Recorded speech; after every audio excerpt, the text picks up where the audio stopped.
좋습니다. 너무 좋습니다. 한번 옆에 보내게 한번 해봅시다. 내가 누군지 아세요? 그래 봐. 내가 누군지 아세요?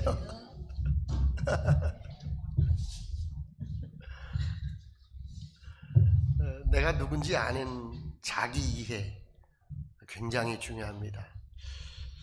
성경에 여자가 낳은 자 중에 가장 큰 자라고 칭호를 받은 자가 있습니다. 그 여자가 안 낳은 사람이 있어요? 누구예요? 예수님. 그러니까 예수님 빼놓고 하나님 빼놓고 이 지구상의 가장 큰 자를 누구라고 그랬어요? 세례 요한이라고 그랬어요. 옆에 분에게 한번 얘기해 보세요. 내가 누군지 아십니까? 나는 여자가 낳은 자 중에 제일 큰 자야. 그런데 이 세례 요한은 자기 이해를 어떻게 했냐면, 예수님은 또 주변 사람들은 여자가 낳은 자 중에 가장 큰 자라고 칭찬하고 우러러보는데 뭐라고 말씀하시냐면, 요한복음 1장 26절로 27절에 요한이 대답하되 나는 물로 세례를 주거니와 너희 가운데 너희가 알지 못하는 한 사람이 있었으니 곧 내 뒤에 오시는 그이라. 나는 그의 신들매 풀기도 감당치 못하겠노라 하더라. 이게 세례 요한의 자기 이해입니다. 그럼 뭔 얘기예요? 나는 아주 작은 자라, 아주 미약한 자라. 나는 예수님의 신발끈을 풀르고 매는 그 수종드는 종의 역할도 하기에 부족한 사람이다. 세례 요한이 자기를 그렇게 이해한 거예요. 오늘 이 본문을 통하여 우리에게 말씀하고자 하는 것은 뭐냐? 그 교훈의 첫째는 오해하는 믿음을 바로잡으라는 거예요. 많은 오해들이 있다는 거예요. 우리 믿음의 언저리에 많은 오해들이 있다는 거예요. 제가 충만할 때 한번 큰 실수를 한 적이 있어요. 아주 큰 집회에 참여를 했는데 그 집회의 주강사께서 예수님의 12제자 서품식을 했어요. 뭐 이제 퍼포먼스를 한 거예요. 근데 제가 모시는 우리 담임 목사님은 요한이 되고 저는 베드로가 됐어요. 근데 이제 신유에 이제 그 집회를 하는데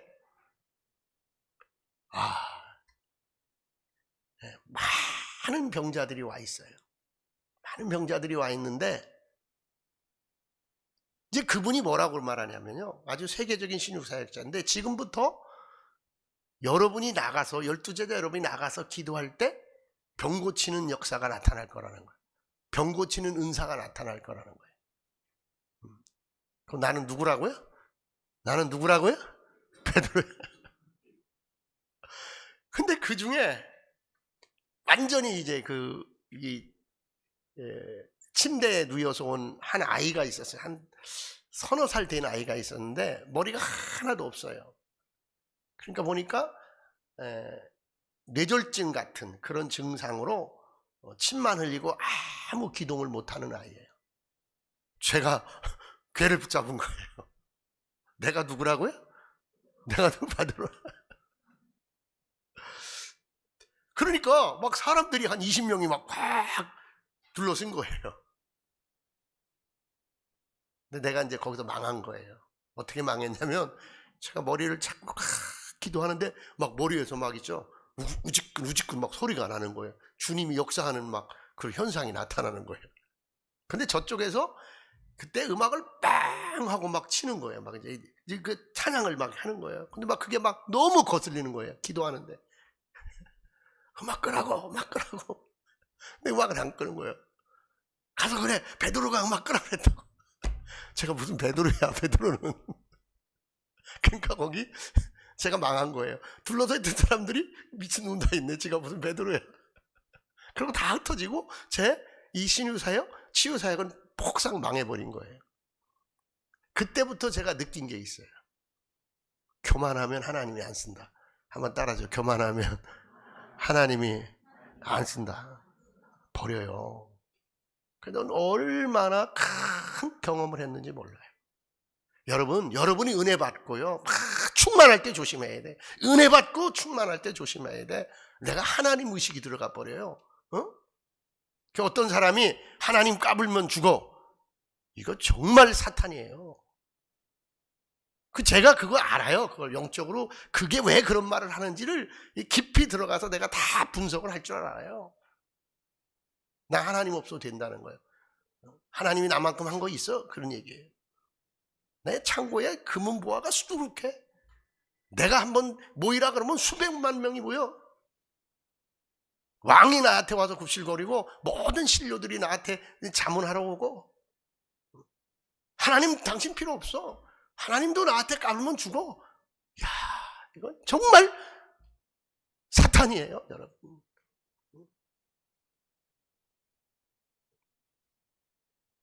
여러분, 세례 요한은 여자가 난 중에 가장 큰 자라고 칭찬을 받고 그렇게 칭호를 받았는데도 나는 내 뒤에 오시는 예수님의 길을 예비하는 자다. 나는 예수님을 예비하러 온 자다. 나는 예수님의 신발끈을 묶기조차도 풀기조차도 합당치 못한 자라고 자기 이해를 정확하게 한 사람이에요. 한국교회 성도들이요, 저와 함께 예배드리는 여러분들이 정신 똑바로 차려야 돼요. 오해의 믿음 바로잡는 교훈이 있기를 원합니다, 여러분. 너무나 혹세무민하고 너무나 복음을, 말씀을 무너뜨리는 이 시대 속에서 진영 논리 때문에 막 박수치는 거, 그가 성도가 할 일이 아니에요. 오직 우리는 말씀에, 오직 우리는 하나님의 경외하심에 부복해야 될 줄로 믿습니다, 여러분. 누구 편이다 아니다 이거 절대로 지옥 갈 일이야. 누구 편, 그게 어딨어? 오늘 본문에 14절로 15절을 한번 보세요. 우리 한번 다 같이 읽읍시다. 14절로 15절 시작. 두 사도 바나바와 바울이 듣고 옷을 찢고 무리 가운데 뛰어 들어가서 소리질러 이르되, 여러분이여 어찌하여 이러한 일을 하느냐? 우리도 여러분과 같은 성정을 가진 사람이라. 여러분에게 복음을 전하는 것은 이런 헛된 일을 버리고 천지와 바다와 그 가운데 만물을 지으시고 살아계신 하나님께로 돌아오게 함이라. 아멘. 바울과 바나바를 신으로 숭배하고 신으로 경배하려고 하는 거예요, 여러분.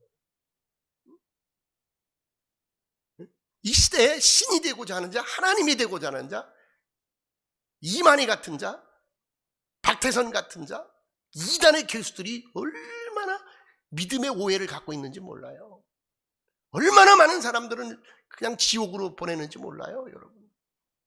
그런데 바울은 나는 신이 아니라, 내가 신적인 능력을 행하지만 나는 신이 아니라, 나는 그런 자가 아니라 막 옷을 찢으면서 자기 이해를, 믿음의 오해를 분명하게 밝혀주는 거예요. 교회는 그런 곳이 아닙니다. 믿음은 그런 것이 아닙니다. 내가 믿을 때 예수님이 나의 구주가 되고, 내가 예수님을 믿을 때 나는 하나님의 자녀가 되고, 나는 영원히 사는 존재가 되는 줄로 믿습니다. 아멘, 아멘. 내가 믿을 때 이걸 계속 외치세요. 내가 믿사오니 주여 나는 하나님의 자녀입니다. 나는 하나님과 영원히 천국에서 살 자입니다. 아멘, 아멘. 여러분, 나는 이 복음을 전하러 온 자라는 거예요. 지금도 만물을 지으시고 천지와 바다 가운데 계시는 하나님께 여러분을 돌아오게 하려고 하나님이 쓰는 종이라, 그런 얘기예요. 나는 신이 아니라는 거예요. 나는 여러분의 경배받을 자가 아니라는 거예요. 경배받을 자는 따로 계신데, 여러분이 십자가에 못 박은 그 예수 그리스도라, 그가 하나님이라, 그가 메시아라. 할렐루야. 여러분,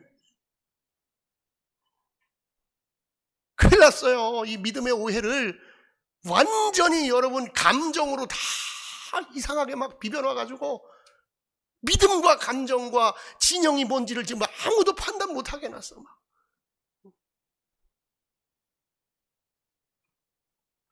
나는 이 능력의 주인이신 그리스도를 전하는 사람이다. 나는 경배와 숭배를 받을 어떤 이유도 없다. 나도 예수 그리스도의 보혈이 필요한 자다. 여러분 한번 해보세요. 나는 예수님의 보혈이 제 씻음의 은혜가 필요한 자입니다. 이 눈물이 있길 원합니다. 이 애절함이 있길 원합니다. 여러분, 주여, 주여. 제가 오늘 우리 집사람한테 그랬어요. 여보, 엎드려. 하나님 앞에 엎드려. 조금 힘들면 딸내미한테 전화하고, 조금 힘들면 이 생각하고 저 생각하고. 아니야. 하나님 앞에 엎드려. 하나님이 주시는 거야. 여러분, 내가 해결하는 것, 내가 그건 믿음의 오해야. 내가 해결할 거 아무것도 없어. 내가 할 수 있는 것 아무것도 없어. 믿음의 주여 온전케 하시는 예수가 능력인 줄로 믿습니다. 여러분, 예수 붙잡아야 돼. 이 시대에 믿음의 오해가 너무 많아. 믿음의 오해가, 믿음 아닌 것을 말하는 게 너무 많아. 제발 볼 능력이 없거든, 분석할 능력이 없거든, 앞으로 3달만 텔레비 보지 마. 3달만 유튜브 보지 마. 제발. 정말 천국 자식 되려면, 신부단장 제대로 하고 예수님 맞을 성도 되려면 유튜브 보지 마. 텔레비 보지 마. 큰일 났어요. 큰일 났어.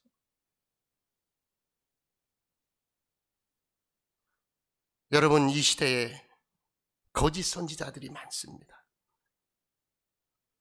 그 당시에도 바울에게는 이 거짓 선지자의 유혹이 있었습니다. 그러나 바울과 바나바는 이 거짓된 믿음, 오해의 믿음을 완벽하게 정리하고, 나는 이 일을 위하여 왔노라. 18절 한번 보세요. 18절 다 같이 읽읍시다. 18절 시작. 이렇게 말하여 겨우 무리를 말려 자기들에게 제사를 못하게 하니라. 아멘. 네. 아멘. 무리를 말려. 무리를 말려. 오늘 우리 주변에 일어나는 여러 가지 현상 속에서 믿음이 아닌 것, 믿음을 오해시키는 것들로부터 분명한 믿음의 이해가, 믿음의 고백이, 영적 고백이 있기를 간절히 축원합니다. 할렐루야. 할렐루야. 여러분, 나는 하나님이 아니에요. 나는 제사 받을 자가 아니에요. 나는 영광 받을 자가 아니에요. 나는 예수님의 보혈이 필요한 자입니다. 아멘. 아멘. 예수님의 보혈, 예수님의 보혈, 예수님의 보혈만 여러분에게 묻혀지면, 예수님의 보혈만 나에게 와서 터치되면, 여러분, 그래서 저는 그때 그 초년병 때 그 목회 경험이, 일생을 베드로라고 소리쳤던 내가 베드로야, 베드로가 말하니까 저 음악 꺼, 이게 나에게는 엄청난 교훈이 됐어요. 내가 베드로가 아니고, 내가 무엇이 된 게 아니고, 나는 예수님의 보혈만 필요한 자요, 나는 죄인이라는 믿음의 오해가 오늘 이 본문을 통하여 바로 잡아지기를 주님의 이름으로 축원합니다. 여러분, 주님의 이름으로. 그래서 자식 앞에서도 겸손해야 돼요. 소자 앞에서도 겸손해야 돼요. 누구 앞에서도 우리는 겸손해야 돼요. 겸손하게 말하고, 사랑으로 말하고, 은혜로 말하고, 믿음으로 말하고, 말씀으로 말하고. 왜? 믿음의 말이, 그 사랑의 말이 살리는 역사가 있기 때문에. 여러분, 우리가 살릴 때 믿음의 증거가 나타나는 줄 믿습니다. 여러분, 안진뱅이를 일으킨 기적 때문에 무리들이 바울과 바나바를 마치 신인 것처럼 경배하려고 하는 것입니다. 아니요, 아니요, 아니요. 그리고 슬쩍 누린 게 아니에요. 옷을 찢으며 그릇된 믿음을 바로잡았던 바울처럼 우리 똑바로 믿어봅시다. 진리를 붙잡읍시다. 아멘. 아멘.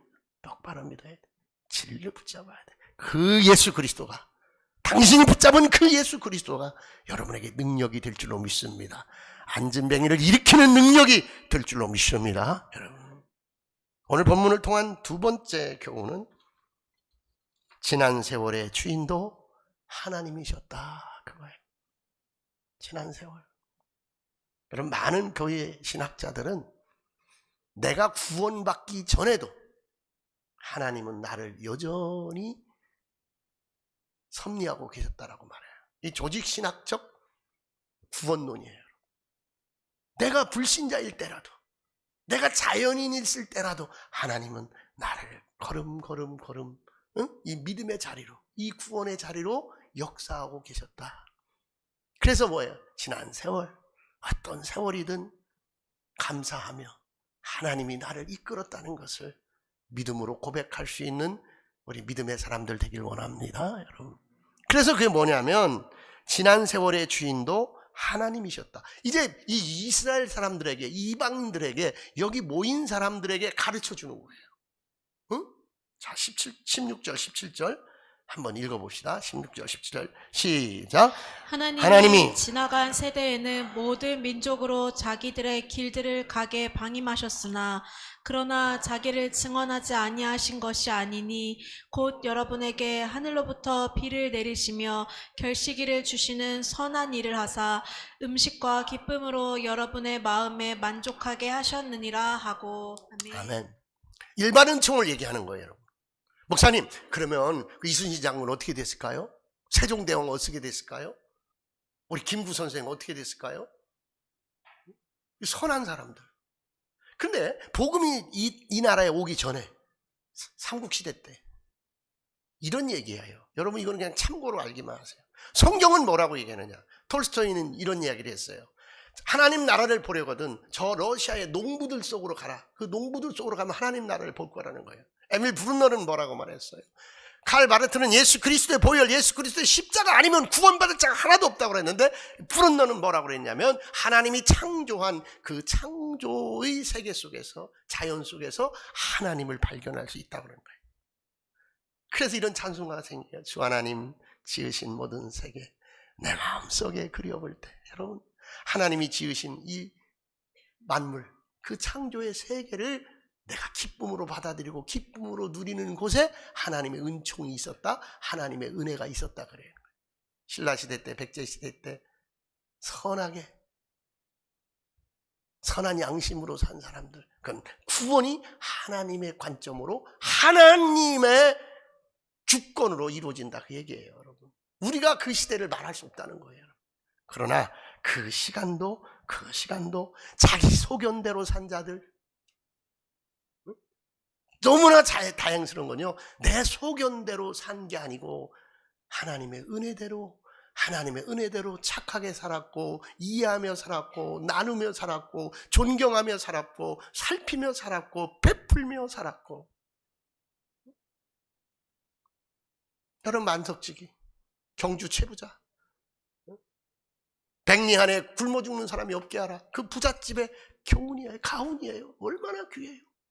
그런데 너희 조상들은 하나님이 준 바알, 하나님이 준 그 풍요, 그걸 갖다 바알의 제단에 갖다 주고, 아사라 제단에 갖다 주고, 이세벨에게 갖다 주고, 하나님이 그냥 방임에 둠에 망할 짓을 한 조상들도 있었더라. 그 얘기예요. 그러나 그 시대에도 아브라함의 자손으로, 이삭의 자손으로, 야곱의 자손으로 하나님을 경배하며 하나님을 믿으며 산 민족이 있었으니 그게 히브리 민족이고, 그 씨를 통하여 내가 너희에게 예수 그리스도를 주었노라. 할렐루야. 여러분 하나님을 못 믿고 못 알았던 시대를 얘기하는 거예요, 여러분. 그런데 지금은 십자가의 예수를 너에게 줬으니 저가 구원이니 저가 능력이니, 지난 세대에도 계셨고 지금도 계시고 앞으로 영원히 계실 그를 영접하라. 그가 여러분에게 메시아라. 그가 여러분에게 구원자라. 할렐루야. 여러분, 세 번째 교훈입니다. 세 번째, 오늘 본문의 핵심입니다. 19절로 20절입니다. 자, 읽읍시다. 시작. 유대인들이 안디옥과 이고니온에서 와서 무리를 충동하니 그들이 돌로 바울을 쳐서 죽은 줄로 알고 시외로 끌어내치니라. 제자들이 둘러섰을 때에 바울이 일어나 그 성에 들어갔다가 이튿날 바나바와 함께 더베로에 가서 자, 아멘. 돌로 치는 군중과 무리, 돌로 맞아 죽은 바울 곁에 둘러선 자들. 여러분, 누가 되기를 원해요? 무리가 될 것인가? 둘러선 자가 될 것인가? 오늘 여러분에게 주님이 묻습니다. 무리가 될 것인가? 둘러선 자가 될 것인가? 여러분, 핍박이 오니까요, 베드로는요, 예수님이 잡히던 밤에 3번씩이나 부인했어요. 그리고 또 7명 데리고 떠났어요. 핍박이 오니까, 환난이 오니까. 여러분, 좀 어려운 일 온다고 떠날 겁니까? 좀 힘든 일이 있다고, 좀 극복해야만 될 일이 있다고, 여러분, 사명의 자리, 둘러서 있어야 될 자리를 떠나렵니까? 오늘 본문에 마지막에 보면 22절에 보면 네가 하나님 나라에 들어가려거든, 하나님 나라의 은혜 속에 살려거든 많은 환난을 견뎌야 하리라, 그렇게 말하는 거예요. 그 둘러선 자들은 이 환난에 합당한 자들이에요. 여러분, 생각해 보세요. 베드로가 왜 3번 부인했겠어요? 예수님처럼 포박당하고 빌라도 법정으로 끌려가서 사형 언도받고 십자가에 죽을까봐 베드로는 두려워서 3번씩이나 부인하고 통곡한 거예요.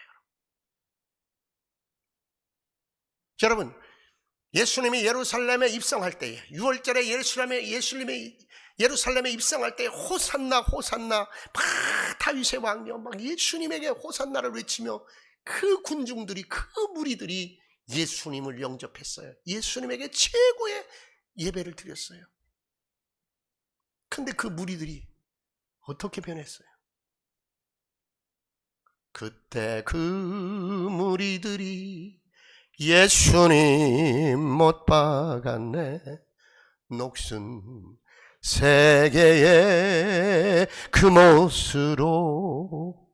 여러분, 우리는 이와 같은 자들입니다. 자기의 이익이 소멸되자 자기의 이권이 떠나가자 왕이라고 호산나 외쳤던 그 예수를 십자가에 못 박으라고 소리치는 자들로 돌변해버린 거예요. 이게 무리예요. 이게 군중이에요. 이게 민중이에요. 이게 국민이에요.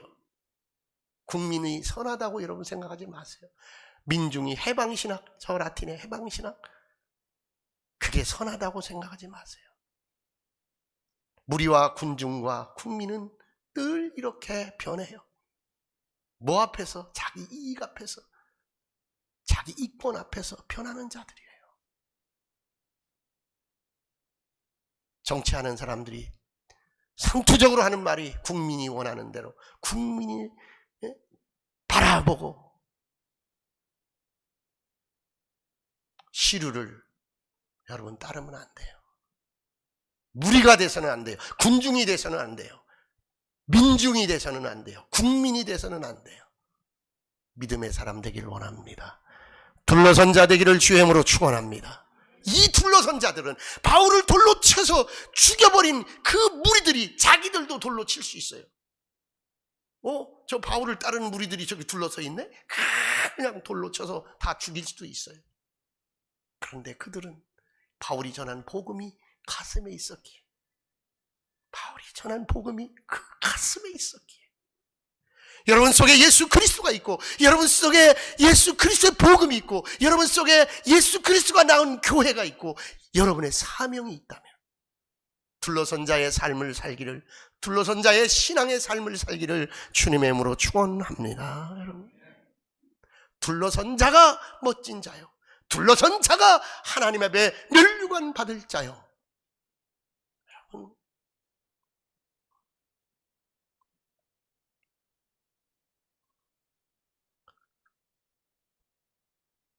이 무리들이 어떤 무리들이에요? 예수님을 알지도 못하면서 예수님이 행하는 기적이 나타난 것 같은 바울을 왕 삼으려던 자예요. 바울에게 제사하고 숭배하려던 자예요. 그런데 유대에서 내려온 유대인들이 그들을 선동하니, 그들에게 모함하니, 그들에게 협잡하니 그들이 마음이 돌변하여 바울을 돌로 쳐 죽인 거예요. 이게 무리와 둘러선 자의 차이점이에요. 참 큐티하면 이거 참 기가 막혀요. 이번 주 큐티의 내용이에요. 무리가 되지 말고 둘러선 자 되기를 주의 이름으로 축원합니다. 그 길은 십자가의 길이요, 그 길은 믿음의 길이요, 환난의 길이요, 역경의 길이요, 욕먹는 길이요, 원통한 길이요, 속상한 길이요, 고통스러운 길이요, 물러설 수 없는 길이요, 돌아올 수 없는 길이요, 가야만 하는 길이요, 견뎌야만 하는 길이요, 명예도 없고 수목만 있고 아픔만 있고 고통만 있고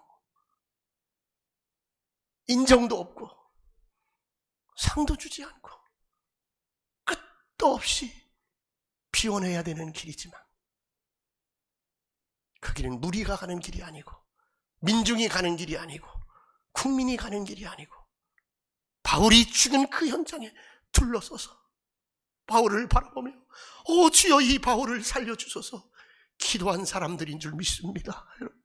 죽어가는 교회를 바라보며, 시체 같은 교회를 바라보며 둘러서서 오 주여 저 에스겔 골짜기의 마른 뼈처럼 살아나게 하소서, 살아 움직이게 하소서. 이 성전에 들어오는 자마다, 이 성전에 헌신하는 자마다 살아나는 역사가 있도록 둘러서는 여러분의 믿음 있기를 간절히 축원합니다. 항상 꼬드기는 거예요. 항상 예수 그리스도의 복음, 그 진리를 왜곡시키는 거예요. 그게 유대인들이었어요. 그게 유대교인들이었어요.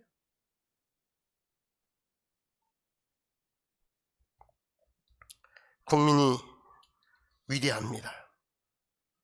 그러나 국민이 위대할 수 없습니다. 국민 속에 선지자가 필요합니다. 헤롯에게 요한이 필요했던 것처럼, 아합과 이세벨에게 엘리야가 필요했던 것처럼, 둘러선 자는 선지자요, 무리는 아합의 일당들이요. 우리 어찌 살기를 원합니까? 십자가는 그리스도와 함께 죽는 것입니다. 유대인은 표적을 구하고 헬라인은 지혜를 찾으나 우리는 십자가에 못 박힌 그리스도를 전하니 유대인에게는 꺼리끼는 것이요 이방인에게는 미련한 것이로되 오직 부름받은 자들에게는 유대인이나 헬라인이나 그리스도는 하나님의 능력이요 하나님의 지혜니라. 여러분, 하나님의 능력, 하나님의 지혜 둘러선 여러분에게 충만할지어다. 할렐루야. 그래 말합니다. 우리가 하나님 나라에 들어가려면 많은 환난을 겪어야 할 것이라. 하나님 나라에 들어가려면 많은 환난을 겪어야 할 것이라. 둘러선 자들이여, 사도들은 그 이름을 위하여 능욕받는 일에 합당한 자로 여기심을 기뻐하면서 공회를 떠나니라. 그리스도를 믿는 제자들의 삶에 고난과 핍박은 당연합니다. 이 말세에 세상이 끝나는 이 시대에 저는 말세란 말을 오늘 새벽에 더 강력하게 가슴에 잡았어. 아, 예수님이 그 당시, 지금부터 2000년 전이면 이게 말세구나, 이게 말세구나. 그 임박한 종말을 그냥 이 초대교회 성도들이 느낀 거예요. 방임한 세대가 아니고 이제는 예수님이 직접, 하나님이 직접 오셔서 이 말세의 마지막 추수를 거두는 시기구나. 믿음으로 살려는 여러분에게 많은 환난이 있을 것이나 무리가 되지 말고 돌로 치는 자가 되지 말고 둘러선 자가 되어 승리할 수 있기를 간절히 축원합니다. 할렐루야. 기도.